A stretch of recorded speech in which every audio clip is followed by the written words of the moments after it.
Good afternoon, everyone, and welcome to the interaction with the management of Blue Dart Express. Firstly, I would like to thank the management for giving us the opportunity to host the call. So, today we have with us Mr. Sagar Patil, CFO, and Mr. Tushar Gunderia, Head of Legal and Compliance and Company Secretary. I would now hand over the call to the management team to provide some opening remarks on the performance, and then we can start with the Q&A session. Thank you, and over to you, sir. Thank you, Alok, and good afternoon, all. A very warm welcome to all of you. I would like to inform you that Mr. Sagar Patil, interim CFO, has since been appointed as Chief Financial Officer with effect from today, that is 1st August 2025. And most of you may be aware, Sagar is already associated with Blue Dart Express for last more than 8 to 9 years.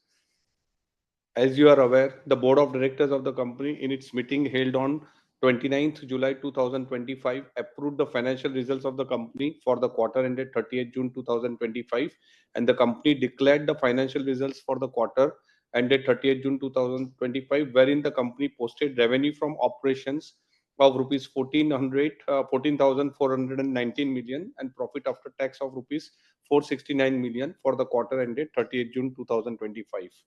Blue Dart continues to build strong momentum driven by substantial traction across both B2B and B2C products. Blue Dart marked a major milestone with the launch of India's largest integrated operating facility at Bijwashan in New Delhi, further enhancing our operational capabilities in the service efficiency. Additionally, the company recently announced the expansion of its network with the introduction of Guwahati last year as a direct flying location. This strategic move was driven by Blue Dart's vision to empower Northeast India, a zone that plays a pivotal role in the country's economic growth. Furthermore, Blue Dart was awarded the Best Express Logistics Provider 2025 by the Institute of Supply Chain Management. In addition to this industry recognition, Blue Dart was also certified as Great Place to Work for the 15th consecutive year, an acknowledgement of our unwavering commitment to fostering a culture of trust, inclusivity, and excellence. By consistently investing our infrastructure and people, Blue Dart continues to strengthen its position as both the logistics partner of choice and the employer of choice. The results have been already uploaded on the stock exchange websites and also posted on the company's website. I now hand over the call to Mr. Sagar Patil, CFO, for further proceedings. Thank you. Thank you, Tushar. Good afternoon, all. Sagar Patil here. So we have closed another quarter with a healthy growth on revenue, backed up by good growth in kilos as well as shipments. We have closed the quarter at a consolidated level with a EPS of 20.5 rupees per share. And yes, this is the normal business or results for the quarter. And yeah, we are looking forward for a rest of the year. And yeah, we can start with the questions. Sure, thank you. So first, we'll take the first question from Mr. Krupashankar. Please go ahead. Hi, good evening, and thank you for the opportunity, sir. First of all, a bookkeeping question. If you can share what would have been the tonnage for the quarter as well as the number of parcels transported? Sure. So the number of parcels was 94.1 million, and the tonnage was 340 or 340068 tons, 1,000 tons. Got it. Got it. So, yeah. So one follow-up question on that. So as you can see that on a sequential basis, the tonnage has improved, Yes. and also the total parcels have also improved quite well.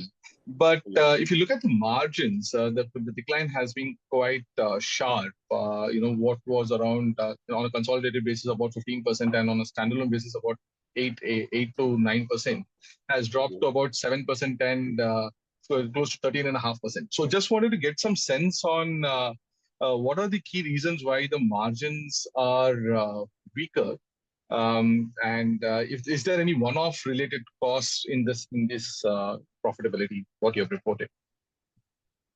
The EBITDA margin has been 15.63% in last year same quarter, which is now Yes. 14.15%. So there is a drop of about 1.5% there.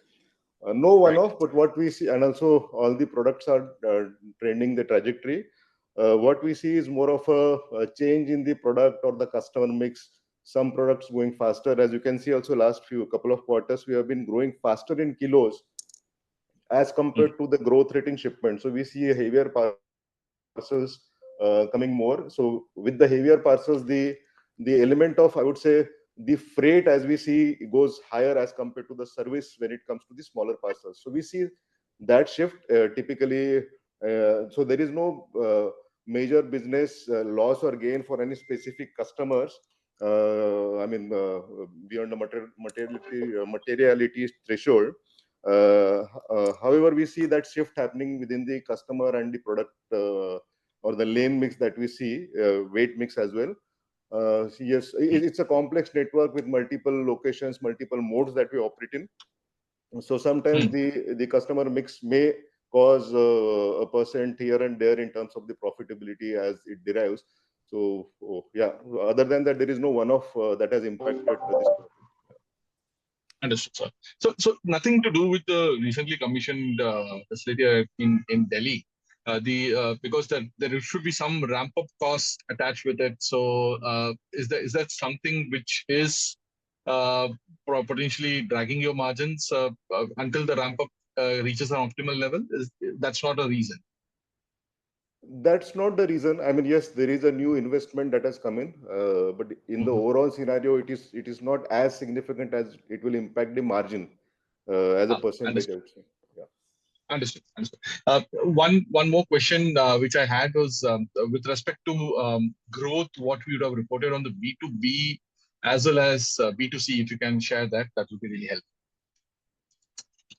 So yeah, I mean, we do not have segmented results as such, but from the point of view of products per se, B2C is the e-com or retail segment as that we say. I mean, as we call.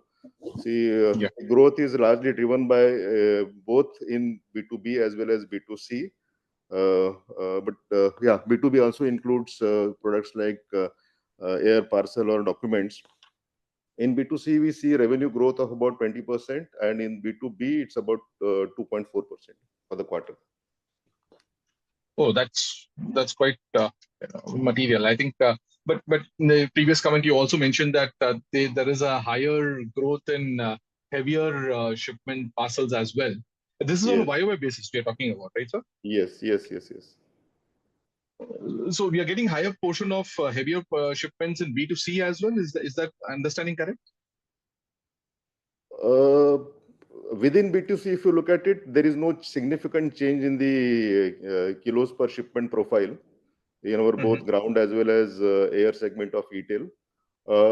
Within B2B surface, which is a higher KPS as compared to air or documents.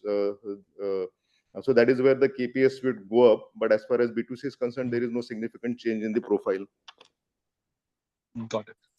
Thank you, sir. I'll get back in with you. Thank you. Thank you. Anyone having question can please raise their hand or put it in the chat box below. So we'll take next question from Mr. Achal Lohade. Please go ahead. Yeah, good afternoon, sir. Thank you for the opportunity. Am I audible? Yes, Achal. Yes. Thank you. Sir, if you could help us understand in terms of the freighters, the number of freighters, how many of these are owned, stroke leased? And B, if I look at the tonnages, what we report in the annual report, that seems to be fairly similar for last 4-5 years. If you could just clarify as to how it works in terms of these tonnages, how do you compute that? Is that only for the owned, or is that owned plus leased, or is it the tonnages is for the even what you ship through the other passenger lines? Yes, sure, Achal. So we have total 8 freighters. We have 6 757 and 2 737s. Of this, 1 757 is leased, whereas the rest of the 7 are owned ones. So that's the profile of the freighters. In terms of tonnages, what we report as tonnages is including all the products as we build to the customers. Be whether we fly them on our own aircrafts or our trucks or the commercial airlines. So these include all the products. In Understood. fact, just to add also, these are all build kilos. So, for example, if there is a shipment going from place A to B, these are essentially multimodal movements from door to door. So, partly we may also move on road the same shipment, but when we report, these are reported as the build kilos because customer will be billed only once for the total weight of the shipment. Understood. Understood. And if you could help us understand in terms of the aircraft utilization, for the quarter, how do you see it growing? And I see that, and if you could help us understand in terms of the growth in surface versus air for the quarter in terms of revenues. Yeah. In terms of sorry, the first question was about Uh, surface. yeah, in terms of the revenue growth in surface stroke air. Okay. Yeah. Yeah. So the surface growth, which includes both e-tail as well as the surface B2B, the growth has been 13% in sales, whereas in air it has been 2.2%. Yeah. Your first question was about the capacity utilization of the freighter. Yeah, So this has been consistent around around 85% plus or minus. So our capacity utilization is in terms of how do we fill our aircraft in terms of the weight that we carry on the pallets, and not in terms of the number of hours that we fly for. So essentially, these are the flights that fly essentially at night. To carry the day, the daily picked up shipments, etc. So there can be different ways of looking at aircraft utilization. For us, it is supporting our express movement. So we calculate based on the loads that are being loaded on the aircraft when it flies. So, and also the way we operate our network is that we ensure unless there is a load available, be it weekend or holiday or weekday, we would not fly the aircraft because we also have a good amount of network on the commercial airline, the belly loads that we carry. got it. And if you could just clarify on the lease arrangements, sir. So out of eight, you said one is leased, everything else is Yes, owned. Have I yes, understood yes. right? Right. Yes. Okay. So if you could help us understand, in terms of these cost, how does it work for the owned versus leased? And how do you make the decision between, whether to purchase the aircraft or take it on lease? So we had most of our aircrafts leased at some point of time. I think few years back, we converted them into from lease to buy. Essentially, even when we lease the aircraft, the requirements related to maintenance approvals, statutory approvals, these are all to the account of the lessee. So we found them more beneficial by leasing. Sorry, by owning rather than by leasing, because the interest element was proving out to be better. From balance sheet point of view, also, even if you lease, they are accounted as a ROU asset in the balance sheet. So it doesn't make your balance sheet light as such. So from that point of view, we converted them from lease to buy some time back. Understood. And just one last question, if I may, in Yeah. terms of fundamentally between air and surface, Yes. is there a difference in terms of ROCE profile? I understand last time you said margin, there isn't a big difference between the two, but how about the ROCE? From ROCE point of view, I mean, there are two elements. One is return and then the capital employed. So capital employed for air would typically be higher because of the captive assets that we have. So the ROCE would be relatively lower as compared to surface. Understood. You Understood. And you just also had clarify. one Yes, you had also one question as to in terms of the kilos or the weights have been little more or less on the same lines since last few for years. past few years. Yes, sir. Yeah. One reason Tonnages, also has been basically. that Yes. 21, 22 and financial year, including even 22, 23, we had done a lot of charters in during post-pandemic times. So that had taken our kilos really on a higher level. It was more of a pandemic impact where we had to we could fly large number of kilos across the countries as well as within the countries. And now after 23, 24 onwards, it is a normal business that we are in. Sounds good, sir. Thank you so much for the clarification. I'll fall back in the queue for further questions. Thank you. We'll take next question from Mr. Dhruv Jain. Yeah. Hi, am I audible? Yes, Dhruv. Yeah. So my first question is that if you could provide the mix between B2B and B2C as a percentage of consolidated sales, how much is what segment? So for this quarter, it is 71 and or 71 and 29. B2B is 71 and B2C is 29. And how has that trended over the last few years, sir? So it was around last year same quarter was around 74 to 26.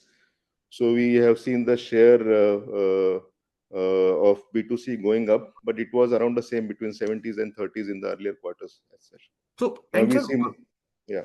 yeah, sir, broadly, what would be the margin differential between the two segments? Margin across the products would be more or less same, on the same lines, I would say. The yield Okay. would be different, but the margin percentage would be uh, similar. Yeah. Okay. And sir, optically looking, B2B growth seems quite low in this quarter.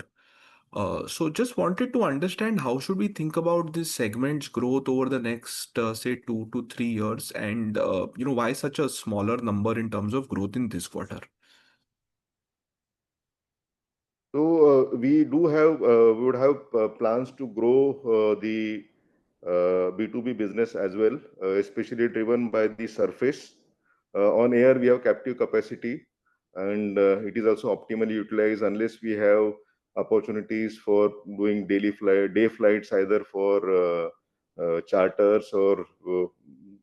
So, I mean, it would be a forward-looking statement, but I would say that we are also looking for growing our B2B segment faster. Surface B2B, we do not have a very high market share. We are not number one over there. So there will be plans to, ramp up that business along with, of course, B2C on ground, as we call a DAT plus we used to call it. So, I mean, there is plan on both the segments. And sir, in the B2B segment, if I may, if you could just split what would be the air mix and the road mix, the surface mix?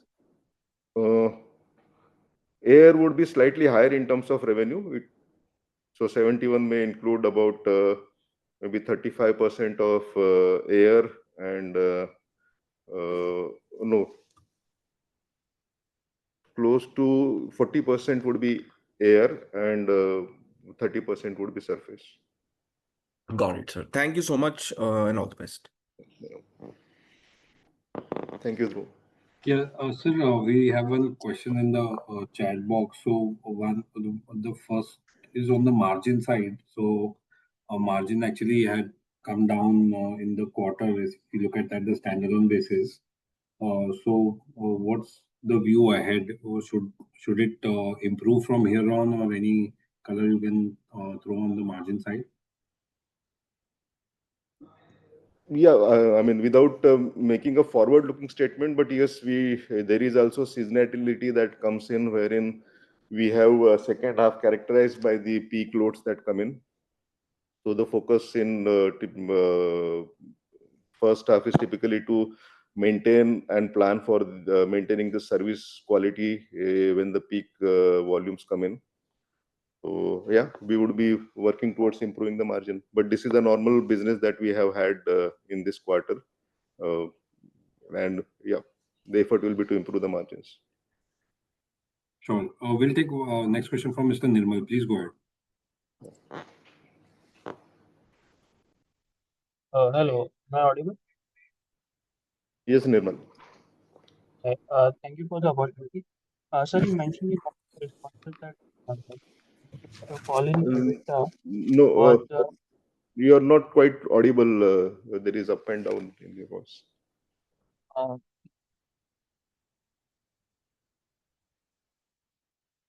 Hello? Can you repeat the question? is it better now? Yes. So my question is, in one of the responses, you mentioned that the fall in EBITDA this quarter has been the result of change in customer mix. So if you can elaborate on that, what kind of customer mix are we talking about? So, So it's a mix of number of factors, including the at times maybe a high margin or a high. I mean the mix of customers, the product mix as well as lane mix. So if the customers who provide you good volume and enjoying better pricing, if they ship more, or if the customers who ship with you a higher kilo or KPS product versus a lower kilo product, so the service element in the product involved, if that goes up and down, then the margin can also move accordingly in a short term. okay. And so also, what was the reason for a rise in other income, other expenses this quarter? There is a rise of about 25%. So other expenses would include, say, rentals, wherein we had implemented or we had added Bijwasan last year. Around, I think this quarter, part of the quarter, that spend was not there. So that will be one small reason over there. Communications, there will be some increase, but not a big number. We have implemented some automated tools for call bridge where we have invested some amount there. Yeah, Yeah, okay. So should we, this should be the new sort of normal going at like should we see this going at next quarters also? so in terms of absolute, this may not go down, but this will support the incremental volumes as the business goes up with continued growth as such. So as a percentage to revenue, it can improve. Okay. Okay. Sir, one last question. Number of shipments. Yes. If you look at the growth in number of growth in the number of shipments and also tonnage for the past 3 years, while Yes. growth has been positive, the growth rate YOY has come down from about 24% to 5% in shipments and 24% to 11% in tonnage. So what could be the reason behind this? Yes, that is where if the higher kilos per shipment, heavier parcels grow faster. These are characterized by more of a freight element, I would say, that the customer look at it. So that is where the rates become more competitive.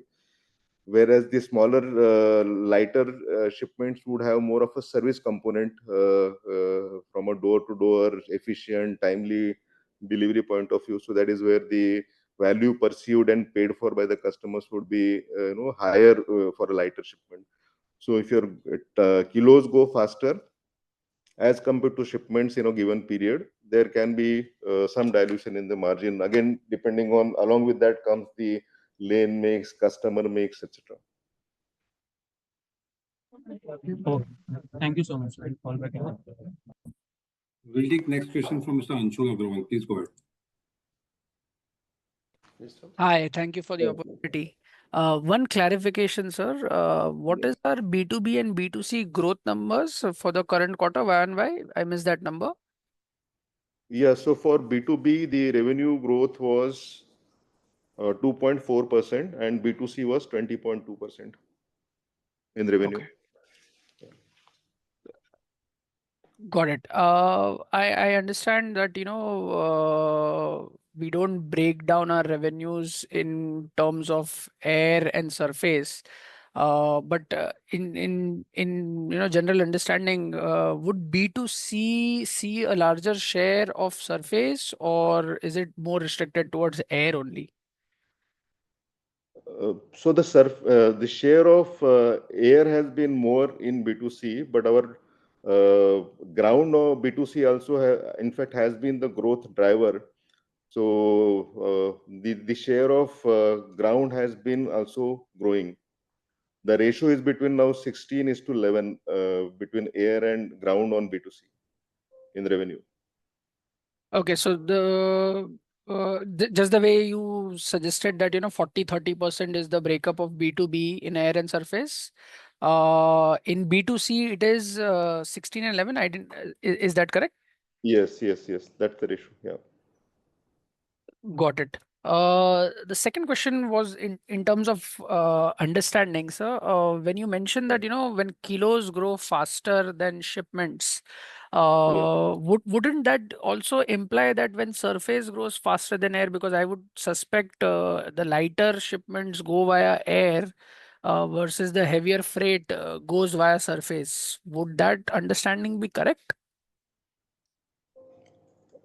Uh, Largely, yes, because the products also are so we do have shipments, heavier shipments going on air. We have the air parcel business catering to that. But yes, the shipments would typically be heavier than the air shipments.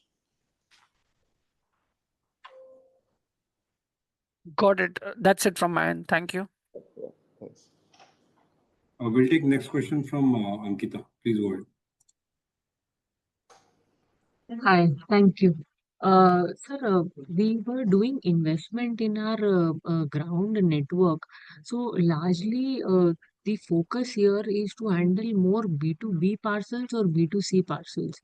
And where can we see this improvement in network? Because if I see the annual report, the facilities 2 years back was approximately 2,347, which is now 2,284. So, where are these investments happening?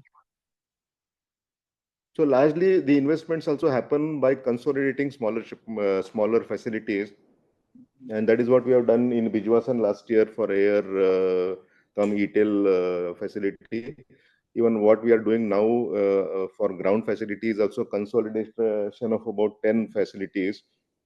So typically, as the business grows, we do not do a big investment, but then in pockets wherever the demand is increasing, that is where we add the facilities. But then when it reaches to a good volume, then we consolidate. So that is where the reduction in the number of facilities will be a mix of both consolidation as well as at times closing down the smaller facilities, remote facilities where we do not see a significant utilization. These will be very small facilities, 100 square feet, 200 square feet also would come in there, where we may consolidate or even close sometimes when there are no significant business or shipments going to that location. Mm. And between focus area more towards B2B volumes or B2C? It's both. So our driver has been surface B2B, the growth driver, and the e-tail. Both are running on ground. Yeah. So B2C, B2C on ground as well as B2B on ground. Hello, sorry for the disturbance. Could you hear me? Yes, sir. Can you please repeat? Yeah. So I was saying our growth drivers are both in B2B as well as B2C. In terms of volumes, we see the growth coming from surface B2B and also from the surface B2C, which is the e-tail business. Sir. Also, sir, you was earlier giving that tonnage handled on old owned aircraft in the annual report. I didn't find the number this time for FY25. So, how much would that be? Okay, I do not have that number handy right now. We'll send it to you, Ankita. Yeah. Got it. And sir, where is the two new aircrafts that we had added? Yes. On which routes are they deployed currently, and what is the utilization of the two aircraft specifically? So we run our network. So these are not catering to any point to point, but then both the aircrafts are touching Guwahati. So while Guwahati is one of the stations for them. They also touch Delhi, Bangalore, as well as Mumbai in their route at night. And utilization? Utilization, again, it's a normal. It will be about 85%. There would be it would made up of sectors which are weak and strong, but overall utilization would be at about 85%. Got it. And sir, let's just one last thing again on the annual report. Here, we have our per night capacity. Earlier, it was 500 tons per night. Even after the addition of the two aircrafts, also it still shows 500 tons per night. Uh, has it not gone up, our capacity?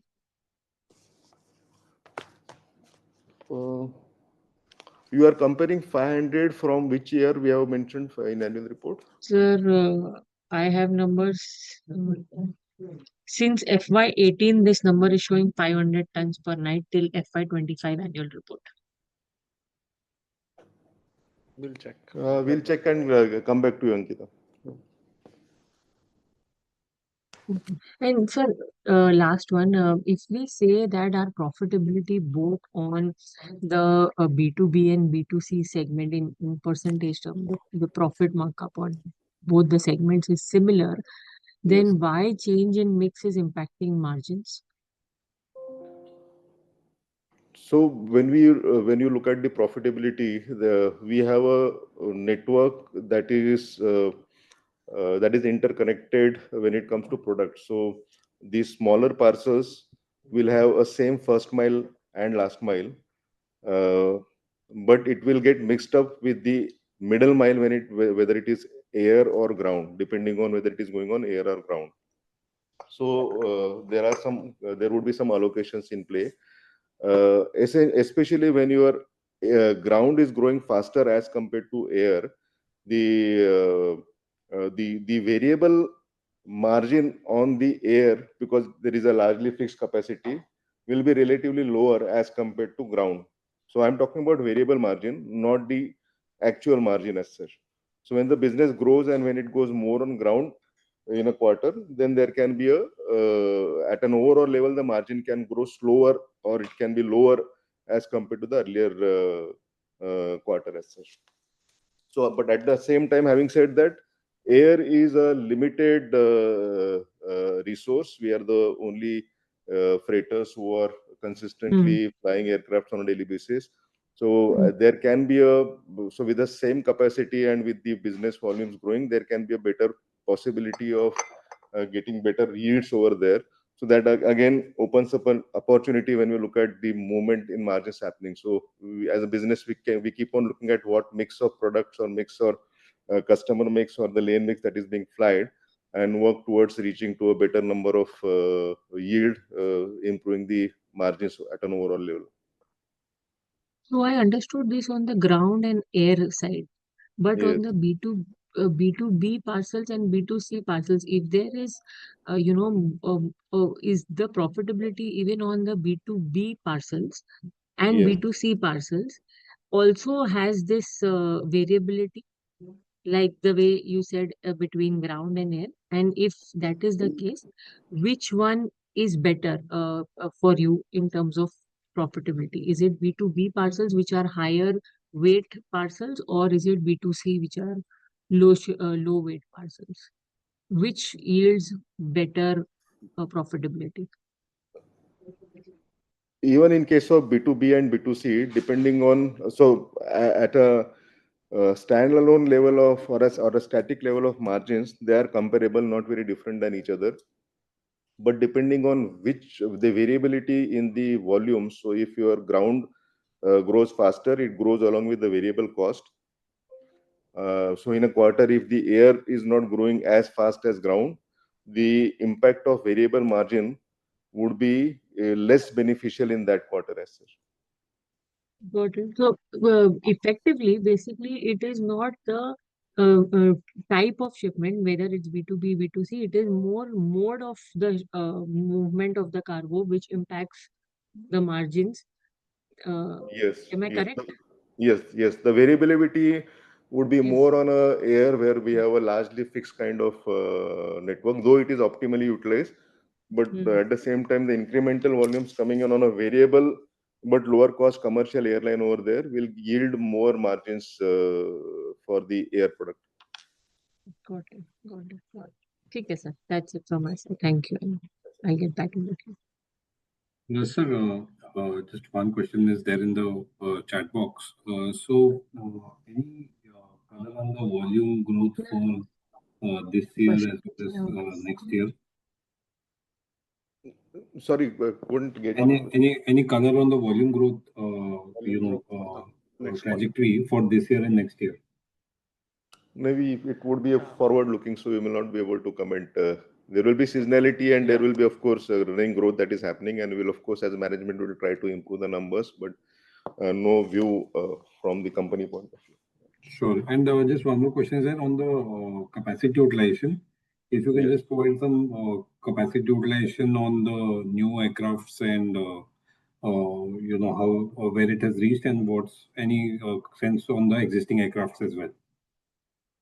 So the new aircrafts have also reached the normal capacity utilization, which comes to about 85%. So all the aircrafts are now, yeah. Yes. So they basically, we don't fly point to point. It's a part of an overall network. And even the new aircraft have been kind of merged into the existing network, adding only Guwahati as an additional station. So, so overall network utilization is about 85%, and that is more or less standard across the flights, I would say. Got it. Yeah, I think those were the questions. Anyone having question can please raise their hand, or we can close the call. Yeah, I think we'll just take the last question from Mr. Achal. Please go ahead. Yeah, sure. Achal. Yeah, thank you for the follow-up, sir. Sir, if you could give us a sense in terms of the demand situation, or the business, how it is trending, because we hear that consumption is weak. There is fair amount of slackness. So just wanted to check, are you seeing any improvement in the volumes as we speak? And B, any structural change you're seeing in the industry in terms of competition or in terms of pricing or anything on that front, sir? So our volume growth trajectory, you can see that, I mean, it remains stable, not significantly going up or down. So from that point of view, and we also have a very stable base of the customers. Even when we hear about slowdown in certain industries or at times in e-commerce, we don't see that because we are not very big player, but we service the very niche set of customers. And customers also, given the premium that we have with the service quality, customers would use us for their critical shipments where they are willing to pay a good price given their service requirements or their customer requirements as such. So we don't see a very significant up or down in the numbers that we have. Understood. And of your total expenses, sir, would it be possible to know what is the fixed cost? As in, if the volumes go down 10%, you still incur the same cost. If you could give us a sense, let's say of the the quarter's expense, how much would be fixed, let's say, of the total employee cost and the other expenses? We have roughly about 400 crores quarterly expense, right? So how much would of this would be fixed cost according to you? Because I presume the freight and service cost and all that will be fixed before we calculate the gross profits. So yeah, employee costs would be largely fixed in a short to medium term. Within freight handling, we have a mix of both fixed and variable. The aircraft cost will be largely fixed as far as the cost of the aircrafts, but the running cost of the ATF would be variable with the number of flights we would have. And largely we try to variabilize that by ensuring that we fly only when we are sure of the capacity being utilized. But now with the increasing growth in the ground, we also are increasing the variable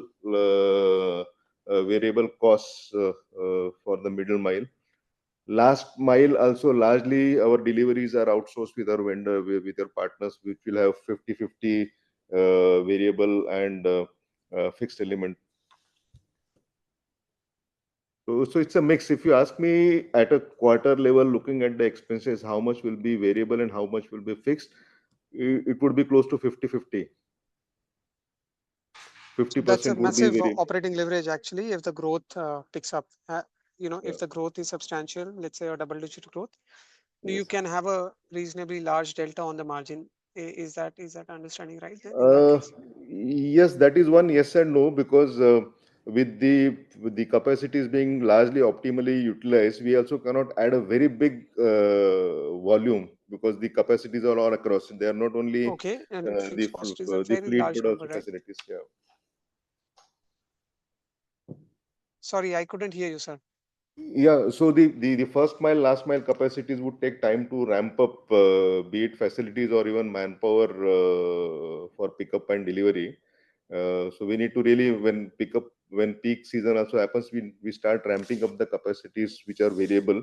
So for a 1 or 2 months of peak also, they would be more or less like fixed in nature, because we would hire the vehicles as well as manpower for that period and some facilities. Yeah. Understood. Great, sir. Those were my questions. Thank you so much. Yes. Yeah. So we'll just take one last question from Mr. Vinod from MENA. Please go ahead.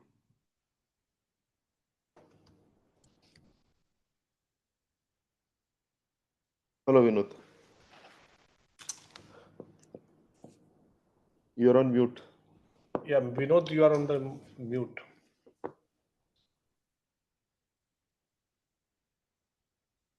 Yeah, I think. Can you hear me now? Yes. Yeah. Yeah. So thanks for the opportunity, sir.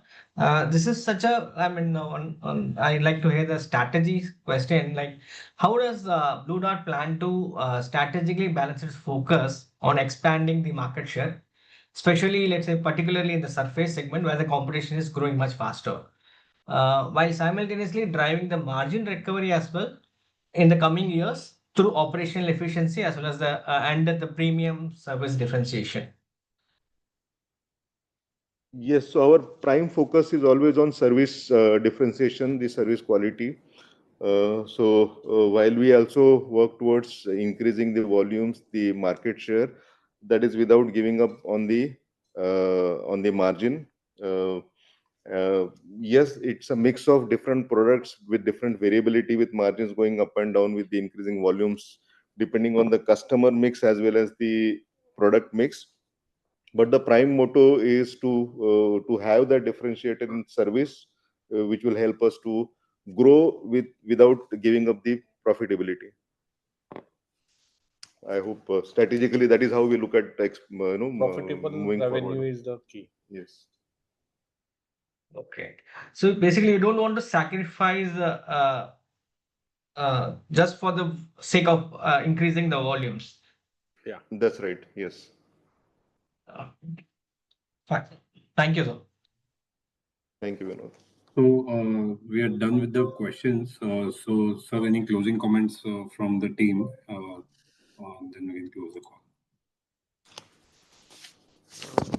Yeah, so I mean, we see the growth trajectory being consistent and stable, and we are also working towards improving the business further with improvement in both in taking care of the peak volume, adding to our profitability as well as margins. That is going to be the way forward for us.